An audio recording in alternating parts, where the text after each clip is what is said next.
초현실주의 화가 르네 마그리트의 그림 이미지의 배반을 아시나요? 이것은 파이프가 아니다는 문구로 더 유명한 그림입니다.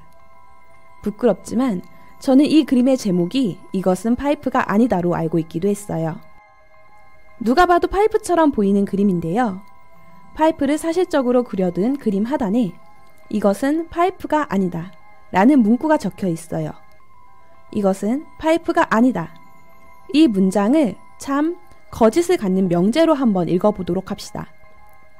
이것은 파이프가 아니다는 명제가 참일 수 있는 이유는 파이프 그림이기 때문입니다. 아무리 사실적으로 정교하게 묘사한 그림이더라도 이 그림이 진짜 실제 파이프인지 물어본다면 당연히 진짜 실제 파이프는 아니죠. 마그리트의 그림은 진짜 파이프가 아니라 파이프 그림일 뿐이니 명제는 참이 됩니다. 이것은 파이프가 아니다는 명제가 거짓일 수 있는 이유는 마그리트의 그림이 누가 봐도 파이프이기 때문입니다. 파이프 그림을 보고 파이프 그림이 아니라고 하면 뭐가 파이프 그림이 되겠어요? 그러니 이것은 파이프가 아니다는 명제는 거짓이 될 수 있습니다. 여기 흰색 토끼와 검은색 토끼가 있습니다. 두 토끼는 같은 토끼일까요? 다른 토끼일까요? 둘 다 토끼니까 같은 토끼라고 말할 수 있겠죠. 하지만 하나는 흰색, 하나는 검은색이니까 다른 토끼라고 말할 수도 있습니다. 그렇다면 언어나 그림은 실제 존재하는 대상을 언제나 적절하게 설명할 수 있을까요? 이 질문은 이번 영상을 관통하는 질문입니다. 이번 영상은 이름과 실제의 관계를 다룬 명가 철학자들에 대한 영상입니다. 안녕하세요. 5분 뚝딱 철학에서 동양 철학 파트를 맡고 있는 손미애입니다. 이번 영상은 동양의 소피스트라는 칭호가 잘 어울리는 두 철학자 혜시와 곤송룡에 대한 영상입니다. 혜시와 곤송룡은 중국의 전국시대 인물로 제자백가에 속하는데요. 혜시와 곤송룡은 이름에 대한 분석과 구분을 철학의 핵심으로 삼았습니다. 그래서 이들을 명가 철학자로 분류합니다. 강아지는 고양이가 될 수 있다. 여러분은 강아지가 고양이가 될 수 있다고 생각하시나요? 명가 철학자들은 강아지는 고양이가 될 수 있다고 생각했습니다. 왜냐하면 모든 이름은 후천적인 약속에 의한 것이니까요. 우리가 앞으로 강아지를 고양이라고 부르기로 약속한다면 강아지는 고양이가 될 수 있습니다. 그렇지만 실제 강아지와 고양이는 서로 다르지 않느냐와 같은 여러 가지 반문이 떠오르시나요? 혹시 한편으로는 혜시와 곤송룡의 말이 설득력이 있다는 생각이 드시나요? 동양 철학의 비주류였던 동양의 궤변론자 혜시와 곤송룡의 명가 철학에 대해 한번 살펴보도록 하겠습니다. 명가 철학자의 대표자로는 혜시와 곤송룡이 있습니다. 명가라는 호칭은 혜시와 곤송룡이 살았던 시대에 출현한 것이 아니에요. 사마천의 아버지 사마담이 작성한 육가 요지는 음양가, 유가, 묵가, 명가, 법가, 도가의 학설을 총결한 것인데 이 육가 요지에 명가라는 호칭이 처음 등장합니다. 사마담은 명가에 대해 복잡하게 얽힌 문구의 미세한 점까지 엄밀히 살펴 사람들이 자신의 입장을 반박할 수 없게 만들고 오로지 이름만을 근거로 판단하여 사람들의 마음을 얻지 못하였다고 서술하고 있습니다.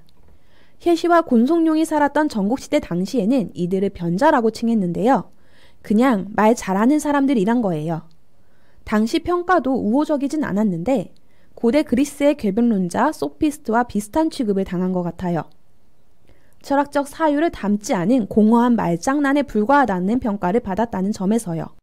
순자 비12자에서는 선왕의 도리를 본받지 않고 예의를 숭상하지도 않으며 괴상한 학설과 기이한 말장난을 좋아한 사람이라고 비판합니다. 명가 철학자들은 이름과 실제의 관계를 다룬 학자들입니다.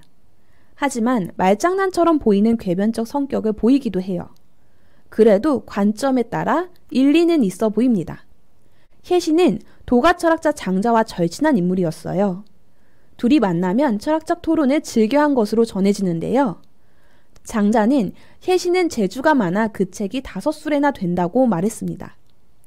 혜시가 지은 책이 매우 많았다는 말은 전해지지만 아쉽게도 실제로 책이 지금까지 전해지진 않았어요. 대신 장자 천하편에 혜시가 지은 것으로 추정되는 10가지 모순된 명제, 영물14가 전해집니다. 공송룡은 혜시 이후 인물인데요.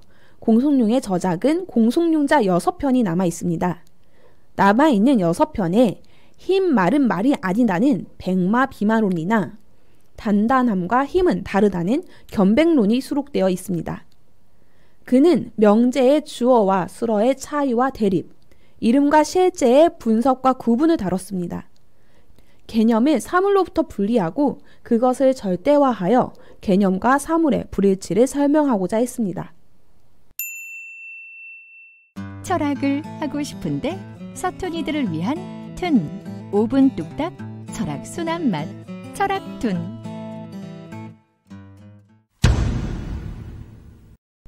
이름과 실제에 대한 문제를 처음 다룬 학자는 유가의 창시자 공자입니다. 공자는 정명, 즉 바른 이름을 통해 도덕과 정치 질서를 확립하고자 했습니다. 결론적으로 공자는 논리적 사유 내지 분석을 위해 이름에 대해 논한 것은 아니었어요. 공자를 중심으로 한 유가 철학의 관심은 도덕과 정치에 보다 집중되어 있었습니다. 하지만 명가 철학자들이 다루는 이름은 도덕, 정치와는 무관합니다. 그저 하나의 의미에 대한 이름일 뿐이며 대상에 대한 이름을 가리킵니다. 예를 들어 빨간 사과라는 말에서 빨갛다는 것은 사과의 속성이지만 빨갛다는 것은 빨간 속성에 대한 이름입니다. 또 사과는 실제로 존재하는 사과에 대한 이름입니다. 실제 존재하는 실제에 대해 공손용은 모든 사물은 그 사물이 그 사물로 되게끔 하는 것을 가지고 있으며 그것을 넘지 않는데 이것을 실이라고 한다고 말했습니다. 어떤 사물이 그 사물로 존재할 수 있는 것은 바로 실이 있기 때문이라는 거예요. 실은 실제 혹은 본질이라고 해석할 수 있어요. 사람이 사람으로서 존재할 수 있는 이유는 사람의 본질을 공유하고 있기 때문입니다. 육체의 구조나 이성, 도덕성 등의 내용으로요.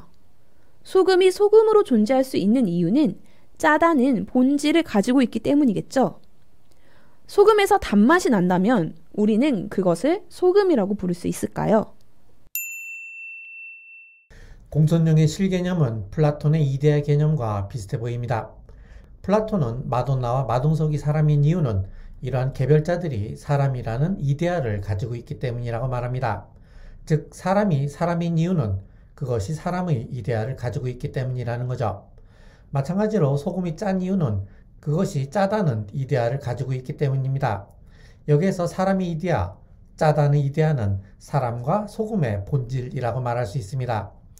이런 관점에서 보면 이데아는 그 사물이 되게끔 하는 것, 즉 공손론이 말하는 실과 비슷한 개념인 것처럼 보입니다. 혜시의 저서는 모두 소실되어 전해지는 것이 없습니다. 혜시의 사상을 확인할 수 있는 방법은 장자에 기록된 것을 확인하는 것뿐인데요. 그게 바로 장자 천하편 영물14입니다. 영물14는 10가지 방면에서 사물을 바라보는 명제를 말해요. 10가지 중에 몇 개만 골라 한번 살펴보도록 하겠습니다. 절대적으로 큰 것은 밖이 없는데 이를 대일, 큰 하나라고 부르고 절대적으로 작은 것은 안이 없는데 이를 소일, 작은 하나라고 부른다. 절대적으로 큰 것은 밖이 없어야 합니다. 또 다른 밖을 설정할 수 있다면 이는 곧 더 큰 공간이 추가로 있다는 것을 의미합니다. 마찬가지로 절대적으로 작은 것은 안이 없어야 해요. 안이 있다면 그것보다 더 작은 최소 단위가 있다는 말이 되니까요. 혜시는 경험 사실보다 형식적이고 논리적인 규정을 통해 지식을 설명하고자 합니다. 이처럼 경험과 관찰이 아니라 논리적 개념을 통해서 지식을 추론하는 방식은 고대 그리스의 파르메니데스에게서도 나타납니다. 파르메니데스는 세상의 변화는 모두 허상이라고 말합니다. 그는 그 이유를 이렇게 설명합니다. 첫째, 있는 것은 있다. 둘째, 없는 것은 없다. 그런데 여기에 커피가 한 잔 있는데요. 이 커피는 아까 뜨거웠습니다. 그런데 지금은 차갑게 되었죠. 그러면 여기 있었던 뜨거운 커피는 갑자기 어디로 없어진 걸까요? 있는 건 있는 건데 어떻게 있는 게 없어진 거죠? 그리고 여기에 없었던 차가운 커피는 갑자기 어디서 생긴 걸까요? 없는 건 없는 건데 없는 게 갑자기 어떻게 생긴 거죠? 간단히 말해서 있는 건 있고 없는 건 없다고 보면 이러한 생성과 소멸은 불가능한 거라는 겁니다. 따라서 변화도 불가능하다는 겁니다. 이것이 바로 파르메이데스의 결론입니다. 하늘과 땅은 모두 낮고 산과 연못은 모두 평평하다. 궤변처럼 들리기도 하고 한편으로는 도가의 말처럼 들리기도 합니다. 더군다나 장자에 수록되어 있으니 그 진위 여부에 관심이 가기도 하고요. 하지만 철저히 명가 철학자 해시의 입장에서 보면 하늘과 땅, 산과 연못은 모두 후천적인 약정에 속합니다. 후천적인 약정은 지역마다, 시대마다 다를 수 있으니 땅을 하늘이라고 말할 수도 있고 연못을 산이라고 말할 수도 있을 거예요. 그렇다면 하늘이라고 불리는 땅과 땅은 모두 낮고 산이라고 불리는 연못과 연못은 모두 평평하다는 말로 독해해 볼 수 있겠네요. 이 말은 소시르의 기호 이론으로 설명할 수 있을 것 같습니다. 소시르는 기호를 기표와 기의로 구분하는데요. 기표는 문자 그 자체를 말하는 것이고 기의는 그 문자가 가지는 의미를 말합니다. 즉 산이라는 글자가 기표이고 산이라는 글자가 의미하는 이것이 바로 기의입니다. 그런데 산이라는 기표가 바로 이것을 의미해야 한다는 법은 없습니다. 산이라는 기표가 다른 것을 의미할 수도 있었다는 거죠. 산이라는 기표가 이것을 의미한다고 자의적으로 약속한 것일 뿐이라는 겁니다. 해시의 표현을 빌자면 하늘을 땅이라고 부를 수도 있었고 산을 연못이라고 부를 수도 있었다는 겁니다. 이것을 기호의 자의성이라고 합니다. 태양은 중천에 뜨자마자 지고 사물은 태어나자마자 죽는다. 우리는 직선으로 흘러가는 시간을 과거와 미래로 구별합니다. 삶과 죽음도 마찬가지죠. 하지만 시간이란 본래 앞뒤 구별이 없는 하나의 큰 흐름이에요. 우리는 누군가 태어난 생일을 맞이하면 축하해주고 기뻐하지만 관점을 조금만 비틀어 보면 생일은 1년 더 죽음과 가까워지는 날입니다. 같은 시각, 한국에서 보는 태양의 위치와 미국에서 보는 태양의 위치는 당연히 다를 수밖에 없죠. 인간의 시각으로는 한정된 것만 볼 수 있어요. 감각할 수 있는 범위도 제한적이죠. 그러므로 해시는 관념의 차별을 내려놓는 시도를 합니다. 우리가 가진 시각의 지표를 여러 곳에 제시해 보는 거죠. 우리는 같음과 다름을 구별하고자 하는 경향성이 있어요. 하지만 같음 속에는 다름이 발생하고 다름 속에서 같음을 찾기도 해요. 결국 모든 것이 상대적인 것처럼 보입니다. 절대적으로 같은 것으로 보고자 하면 모든 것이 똑같고 절대적으로 다른 것으로 보고자 하면 모든 것이 달리 보일 거예요. 해시는 인간이 갖는 주관적인 관념과 언어라는 규칙의 관계를 통해 상대성을 논하지만 모든 상대성을 아우르는 보편성을 추구하기도 합니다. 공송룡의 백마비마론, 흰 말은 말이 아니다는 논쟁은 명가철학에서 다루는 문제라고 하면 이 백마비마론이 떠오를 만큼 유명합니다. 공송룡이 언젠가 국경을 통과할 때 수비대가 말은 통행이 금지되어 있다고 말하자 공송룡은 내 말은 희다. 그리고 흰 말은 말이 아니다 라고 대답하고는 그대로 국경을 넘어갔다고 합니다. 좀 당황스럽죠? 왜 흰 말은 말이 아닐까요?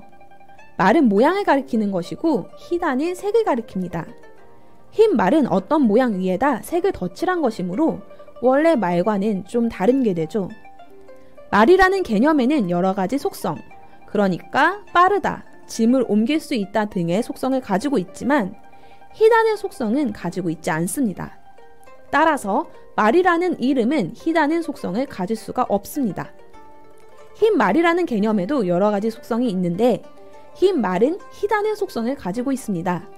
그래서 흰 말이라는 이름은 희다는 속성을 가질 수 있기 때문에 희다는 속성을 가진 흰 말과 그냥 말은 다르다. 흰 말은 말이 아니다고 주장한 것입니다. 말의 개념과 흰 말의 개념이 서로 같지 않기 때문에 성립 가능한 주장이죠. 흰 말은 말이 아니다는 주장은 실제 말을 대상으로 합니다. 흰 말은 사실적으로 말의 속성을 갖추고 있고 말이라는 범주에 포함됩니다. 사실과 상식을 바탕으로 하면 흰 말은 말입니다. 공성용의 또 다른 논쟁, 견백론에서는 우리가 단단하고도 하얀 돌 또한 말할 수 없다고 주장합니다. 보통 돌은 단단한 성질을 가지고 있으니까 하얀색 돌도 당연히 단단할 텐데요. 그는 단단하고도 하얀색인 돌을 세 가지 개념으로 구분합니다. 첫 번째, 촉각으로 얻어지는 단단함. 두 번째, 시각으로 얻어지는 하얀색. 세 번째, 실체로서의 돌. 이 세 가지로요. 이 세 가지가 우리의 감각에서는 하나의 단단하고 하얀 돌로 보이는 거죠. 하지만 공성용은 단단함, 하얀색, 돌, 이 세 가지 개념으로 구분할 수는 없다고 말했습니다. 왜일까요? 왜냐하면 하나의 하얀 돌에서 우리의 시각은 단단함은 볼 수 없고 하얀색만 볼 수 있거든요. 그렇기 때문에 하얀색과 돌 두 가지만 말할 수 있다고 했어요. 또 촉각으로는 하얀색을 알 수 없고 오로지 단단함만을 인식할 수 있습니다. 그렇기 때문에 단단함과 돌이라는 두 가지만 말할 수 있다고 했어요. 그래서 우리는 단단한 돌 혹은 하얀 돌이라는 개념을 얻을 수 있지만 단단하고도 하얀 돌의 개념은 동시에 얻을 수 없다고 말했습니다. 인간이 가진 인식 능력의 한계를 단단하고도 하얀 돌이란 언어를 통해 표현해낸 것이죠. 그 성공 여부를 떠나 언어로 표현되는 대상으로부터 시각과 촉각, 두 감각을 분리해보는 시도는 그 자체만으로도 철학적 작업이라고 말할 수 있을 것 같습니다. 실체와 속성의 문제는 근대 서양 철학에서의 주요 주제였습니다. 특히 영국의 경험론자들은 이 문제에 천착을 했죠. 이들은 돌이라는 실체에 단단함과 하향과 같은 속성이 붙어있는 것이라고 생각했습니다. 공성용은 시각, 촉각이라는 감각기관에 따라 그 속성들을 분류했지만 로크는 속성을 1차 성질과 2차 성질로 구분했습니다. 조건에 따라 달라지는 색과 같은 주관적인 성질을 2차 성질이라고 하고 조건이 바뀌어도 달라지지 않는 단단함과 같은 객관적 성질을 1차 성질이라고 했죠. 하지만 버클리는 모든 속성은 주관적이라는 입장으로 나아갑니다. 그리고 휴음은 급기야 돌이라는 실체를 없애버립니다. 그리고 이 모든 것은 칸트가 정리하죠. 칸트는 우리가 대상을 실체와 속성이라는 범주로 구성한다는 입장으로 나아갑니다. 아무튼 서양 철학에서는 실체와 속성을 둘러싼 기나긴 역사가 있습니다. 공성용이 실체와 속성을 구분하였다는 점에서 공성용에서 경험론의 냄새가 살짝 나는 것 같습니다. 기존 관습에 따르면 파이프를 재현한 마그리트의 그림은 파이프가 맞습니다. 하지만 마그리트는 기존 사고방식을 깨부수듯 의도적으로 그림과 모순된 문장을 추가합니다. 이것은 파이프가 아니다. 그림이 대상을 매우 사실적으로 묘사한다 해도 그림은 그림일 뿐 그 대상 자체는 될 수 없다는 점을 꼬집고 있죠. 중국의 명가 철학자 해시와 공성론 또한 실제 대상과 언어가 일치되지 않을 수 있는 가능성을 논했습니다. 언어는 언어일 뿐 그 대상 자체는 될 수 없었죠. 언어가 세계를 온전히 설명할 수 있는가라는 문제 제기를 시도한 것이에요. 두 명가 철학자들은 마그리트의 그림을 보고 어떻게 생각했을까요? 흰 말은 말이 아니다는 문장과 이것은 파이프가 아니다는 문장은 문장 구조상 일치하는데요. 우리의 생각과 일치하는 예술가가 있었다고 여기었을까요? 언쟁을 좋아하는 명가 철학자들이라면 이것은 파이프다 라고 말할 것 같네요. 이번 영상 여기서 마치도록 하겠습니다. 감사합니다.